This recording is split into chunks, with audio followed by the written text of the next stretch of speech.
आपने अमूमन weekly horoscope पर ये तो देखा होगा कि आप लोगों का career, finance, business, studies, love relationships, health, emotionals, wellbeing जो हो गई, इन्वेस्टमेंट्स हो गई, क्रिप्टो हो गया, आप लोगों के स्टॉक मार्केट्स हो गई, ये सारी चीज़ें कैसी रहती हैं। लेकिन हम आपको डिटेल में बताएंगे कि जो मून का ट्रांजिट है वो आपके कौन कौन से घर को एक्टिवेट करेगा और किन दिनों में कौन सी चीज़ें आप लोगों के लिए एक्टिवेट होंगी, तो उसके अकॉर्डिंगली आप लोग काम कर सकते हैं।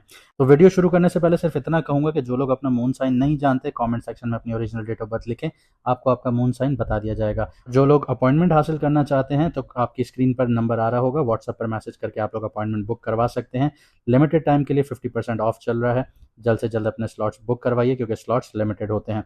और इसके अलावा अगर आप लोगों ने सब्सक्राइब नहीं किया हुआ, सब्सक्राइब कर लीजिए क्योंकि हम लोग लाइव भी आते हैं ताकि आपसे वहाँ पे हमारी गपशप चलती रहे।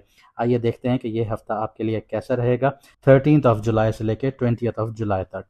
अब बात करते हैं पाइसेस मून साइन वालों की। तो मैं यहाँ पे एक बात कहना चाहूँगा कि जो फाउंडेशन आप लोग आज मजबूत बनाएंगे वही कल आपके लिए सक्सेस को सपोर्ट करेगी, क्योंकि आने वाला वक्त थोड़ा सा और डिफिकल्ट होगा क्योंकि आप लोग साढ़े साथी के सेकंड फेज में हैं। और मून की जो जर्नी है वो इस दफ़ा पहले कम्युनिकेशन लर्निंग से शुरू होगी, फिर घर, क्रिएटिविटी, रिस्पॉन्सिबिलिटीज़, रिलेशनशिप की तरफ बढ़ना शुरू होगी। वीक के आखिर में इमोशनल ट्रांसफॉर्मेशन और फ्यूचर विजन्स भी इंपॉर्टेंट हो जाएंगे। अगर आप हर फेज़ के मुताबिक अपनी एनर्जी को यूज़ करेंगे तो ये पीरियड आपके लिए काफ़ी कंस्ट्रक्टिव साबित होगा।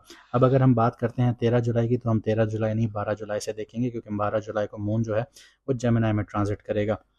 जेमिनाई में एंटर होते ही फोर्थ हाउस एक्टिवेट होगा। घर, फैमिली और इमोशनल कंफर्ट नेचुरली इंपॉर्टेंट हो जाएंगे। आप अगर मामलात को ऑर्गेनाइज करना चाहेंगे या फैमिली के साथ क्वालिटी टाइम स्पेंड करने का प्लान करेंगे तो ये यहाँ पे पॉसिबल होगा। लेकिन इसी घर में सन भी बैठा है और मरकरी रेट्रोग्रेड भी बैठा है, तो इस वजह से घर से रिलेटेड प्लानिंग, प्रॉपर्टी मैटर या फैमिली डिस्कशंस में कुछ डिलेज भी आ सकते हैं या मिसअंडरस्टैंडिंग्स भी आ सकती हैं। किसी पुराने फैमिली इशू को दोबारा डिस्कस करना भी मुमकिन है। यहाँ पे पेशेंस और क्लियर कम्युनिकेशन इस पीरियड की सबसे बड़ी सॉल्यूशंस आप लोगों के लिए साबित होंगी। आगे बात करते हैं 14 से 16 जुलाई की। यहाँ पे दिल से काम करने का वक्त स्टार्ट होगा क्योंकि मून कैंसर में एंटर होगा और आपके फिफ्थ हाउस को एक्टिवेट करेगा। यहाँ पे क्रिएटिविटी, रोमांस, बच्चे और सेल्फ एक्सप्रेशन वीक के इस हिस्से में सबसे ज़्यादा एक्टिवेट रहेंगे। जुपिटर इसी घर में होने की वजह से इंस्पायरेशंस और इमोशनल वार्मथ दोनों में दिलवा सकता है।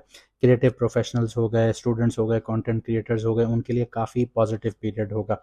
कपल्स के लिए रिलेशनशिप में क्लोजनेस बढ़ सकती है, जबकि सिंगल्स के किसी इंटरेस्टिंग कनेक्शन से मुलाकात हो सकती है।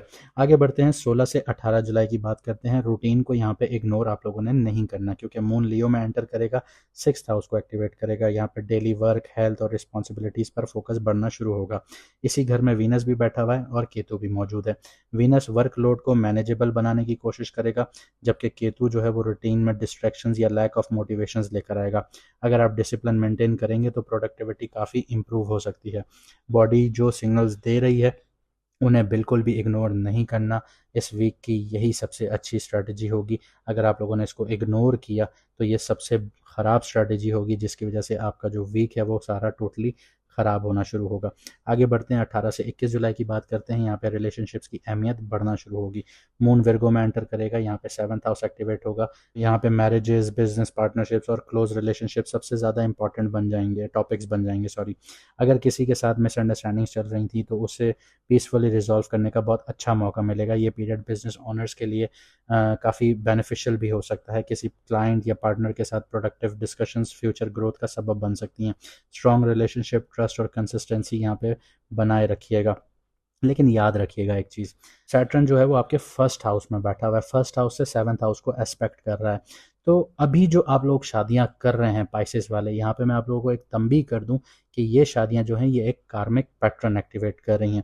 अगर आप लोग फाइनेंशियली उतने स्ट्रांग नहीं हैं या आपके हालात ख़राब हो रहे हैं तो आप लोगों को थोड़ा सा इंतज़ार करना चाहिए। और अगर आप लोग इस वक्त शादी करते भी हैं तो ये वो आप लोगों के लिए कार्मिक पीरियड स्टार्ट करेगा जिसको आगे जाके आप लोग पछताएंगे। तो थोड़ा सा इंतज़ार कीजिए। हर वक्त ऐसा नहीं होता कि आप लोगों के लिए शादी के लिए सूटेबल हो या ना हो, तो थोड़ा सा इंतज़ार बेहतर है ये बानिस्बत कि आप पूरी ज़िंदगी बैठ के रोएं इस चीज़ को लेके। आगे बात करते हैं 21 से 22 जुलाई की। हर चेंज से डरने की ज़रूरत भी नहीं है आप लोगों को। वीक के आखिर में मून लिब्रा में एंटर करेगा और एट्थ हाउस एक्टिवेट होगा। इमोशनल ट्रांसफॉर्मेशन हो गई, शेयर्ड फाइनेंसेस हो गए और डीप सेल्फ रिफ्लेक्शन का फेस यहाँ पे शुरू होगा। ये वक्त अपनी फाइनेंशियल प्लानिंग को रिव्यू करने का होगा, इमोशनल बैगेजेस को छोड़ने का होगा और लाइफ को नए पर्सपेक्टिव से देखने का होगा। हर चेंज अनकंफर्टेबल ज़रूर होता है शुरू में, लेकिन हर चेंज नेगेटिव बिल्कुल भी नहीं होता।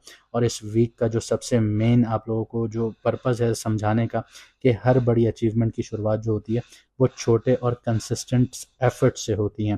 पहले कम्युनिकेशन, फिर घर और फिर फैमिली, उसके बाद क्रिएटिविटी, डिसिप्लिन, रिलेशनशिप्स और आखिर में इमोशनल ट्रांसफॉर्मेशंस की जर्नी चलना शुरू होंगी। अगर आप हर मून के ट्रांजिट के साथ अपनी प्रायोरिटीज़ को समझ कर चलेंगे तो ये पीरियड आपको काफ़ी नई अपॉर्चुनिटीज़ ही नहीं बल्कि आपके लिए ज़्यादा इमोशनल बैलेंस और लॉन्ग टर्म कॉन्फिडेंस भी आपको देकर जाएगा। उम्मीद करता हूँ आपको वीडियो पसंद आई होगी। अगर ऐसा है तो वीडियो को लाइक ज़रूर कीजिएगा, शेयर भी कीजिएगा, कमेंट में अपनी राय भी दीजिएगा। अगर आप लोग डेट ऑफ बर्थ नहीं लिखते तो उसके अलावा आप लोग अपनी राय भी लिख सकते हैं। और चैनल को सब्सक्राइब ज़्यादा से ज़्यादा कीजिए और हमारे गोल के 50,000 सब्सक्राइबर तक अचीव करने में हमारी मदद कीजिए। मुझे दीजिए यहाँ से इजाज़त, मिलते हैं अगली वीडियो में सितारों के सफ़र पर।